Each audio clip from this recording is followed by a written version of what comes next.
आज हम लोग बात करेंगे कि अस्थमा कि यह क्या होता है और क्या-क्या सिम्पटम्स देखने को मिलता है और फिर इसका मेडिकल ट्रीटमेंट क्या है। तो अस्थमा एक एक रेस्पिरेटरी कंडीशन होती है जिसमें ब्रोंकियल यानी ब्रोंकियोल में सूजन या स्पैज़म आ जाने के कारण सांस लेने में परेशानी आती है।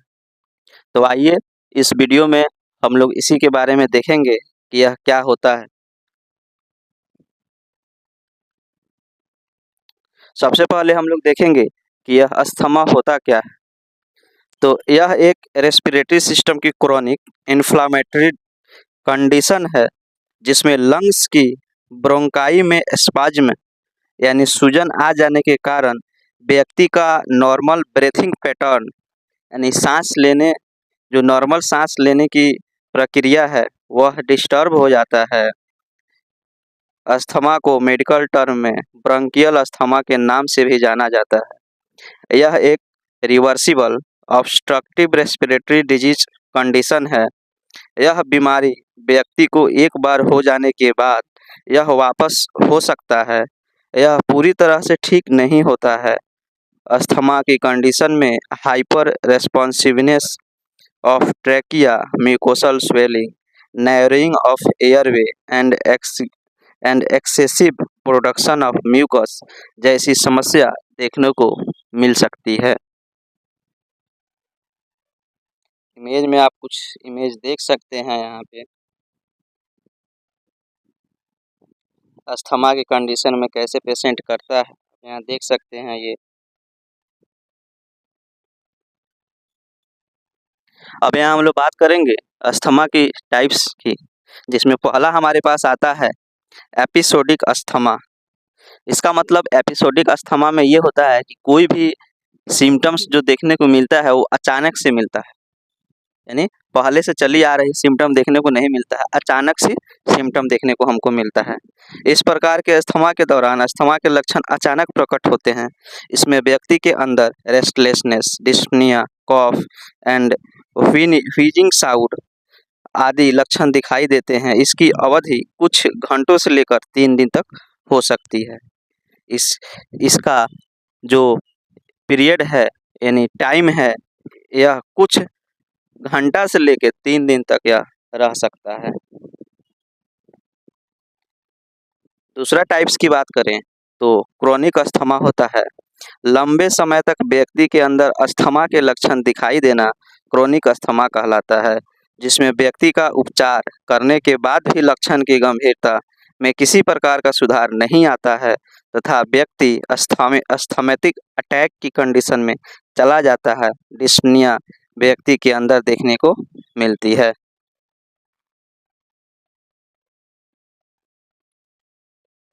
इसकी कॉज की बात करें तो कुछ पहले वीडियो में भी मैंने बताया था कि कोई भी डिजीज हो उसकी सबसे प्रमुख बात होती है उसकी फैमिली हिस्ट्री। तो इसमें भी है फैमिली हिस्ट्री ऑफ अस्थमा, यानी अगर पहले से फैमिली मेम्बर में किसी को अस्थमा की प्रॉब्लम है तो उसके कारण हो सकती है। एलर्जिक रिएक्शन, पेड़ पौधे, धूल, मिट्टी, कॉकरोच, फंगल इन्फेक्शन आदि, stress, physical activity, chronic common cold, rhinitis, such medicine जैसे aspirin, gastroesophageal reflux disease, beta blocker medicine का उपयोग करने से, कुछ विशेष भोजन जैसे सेलफिश खाने से।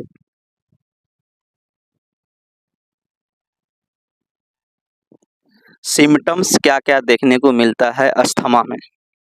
क्रोनिक कफ, लंबे समय तक रात को खांसी आना, डिस्पनिया, सांस लेने में परेशानी, शोरनेस ऑफ ब्रीथिंग, सांस का फूलना, व्हीजिंग साउंड, घड़घड़ाहट की आवाज सुनाई देना, चेस्ट टाइटनेस, सीने में लगेगा कि कुछ पकड़ा हुआ है टाइट के जैसा और दर्द होगा, डायफ्रोसिस, पसीना आना, टैकिपनिया, इंक्रीज रेस्पिरेशन रेट, मैलाइज, व्याकुल होना, इरिटेशन, चिड़चिड़ापन, रात को खांसी के कारण नींद नहीं आना, जैसे आदमी रात में खांसते रह जाता है, नींद नहीं लग पाती है, ये सारे सिम्टम्स देखने को मिलता है अस्थमा में।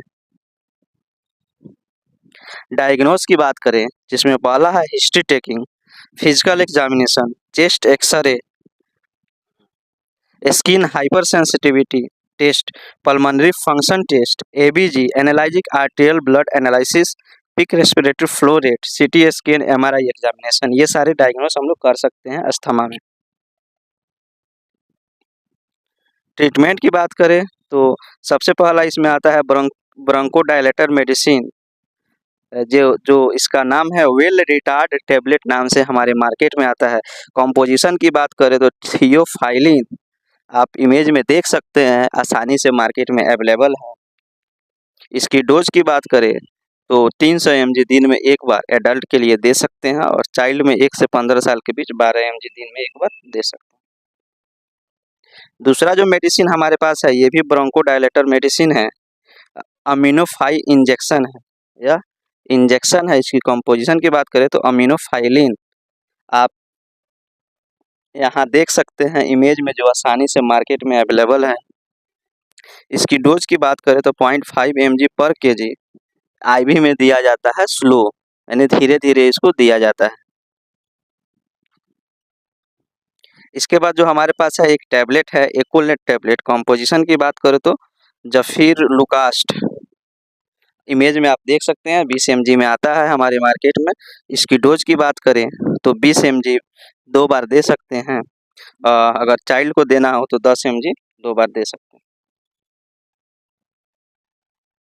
इसके बाद जो हमारे पास आता है एस्थालिन 4 टैबलेट नाम से, हमारे मार्केट में अवेलेबल है, इमेज आप देख सकते हैं। इसकी कंपोजिशन की बात करें तो सल्ब्यूटामोल सल्फेट होता है। इसकी डोज की बात करें तो 4 mg दिन में एक बार दे सकते हैं। इसके बाद जो हमारे पास मेडिसिन है वो है ग्रिलिंगटस बीएम टैबलेट। इसकी कंपोजिशन की बात करें टर्ब्यूटालिन सल्फेट और ब्रो ब्रोमहेक्सिन हाइड्रोक्लोराइड, आप इमेज में देख सकते हैं, जो आसानी से अवेलेबल है मार्केट में। इसकी डोज की बात करें तो 2.5 mg दिन में एक बार दे सकते हैं। अगर बच्चों को देना है तो 0.5 mg दिन में 2 बार दे सकते हैं। इसके बाद जो हमारे पास मेडिसिन है वो इंजेक्शन है, कॉट एस इंजेक्शन के नाम से हमारे मार्केट में अवेलेबल है, इमेज में आप देख सकते हैं। इसकी कंपोजिशन की बात करें तो हाइड्रोकॉर्टिसोन सोडियम इसमें अवेलेबल रहता है। इसकी डोज की बात करें तो 100 mg दिन में एक बार दे सकते हैं। अगर चाइल्ड को देना है 6 से 11 साल के बीच में है तो उसको हम लोग 4 mg एक बार दे सकते हैं। इसके बाद जो हमारे पास है वो टैबलेट है, जिसका नाम है वेंटोकॉर्टी टैबलेट। कंपोजिशन की बात करें तो प्रीडानिसोलोन, आप इमेज में यहाँ देख सकते हैं, जो आसानी से मिल जाए मार्केट में। इसकी डोज की बात करें तो एडल्ट के लिए 20 mg दिन में एक बार दे सकते हैं, और चाइल्ड के लिए अकॉर्डिंग टू वेट और as prescribed by any physician doctor should be given to child। ये टाइप्स यहाँ पे कुछ है एस्थमेटिक मेडिसिन का, जो हम लोग यहाँ देखेंगे। Short acting B2 agonist, inhaled corticosteroid, anticholinergic agents, leukotriene modifiers, systemic corticosteroid, lung acting B2 agonist, और मिथाइल जेनथिन्स, और मोनोक्लोनल एंटीबॉडीज अगेंस्ट IgE, ये इस कंडीशन में रिलीवर और कंट्रोल ये दे सकते हैं। इसके बाद जो हमारे पास है वो है इनहेलर है, जो यह इनहेलर लगभग लोग जानते हैं, सब लोग लगभग जानते होंगे।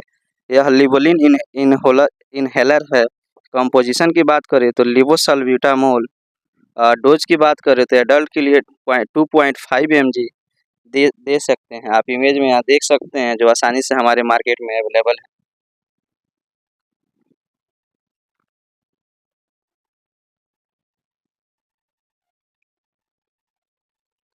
इसके बाद जो है ये भी इनहेलर ही है, डिओलिन इनहेलर नाम से मार्केट में अवेलेबल है। कॉम्पोजिशन की बात करें तो लिवोसल्ब्यूटामोल और आइप्रेट्रोपियम ब्रोमाइड।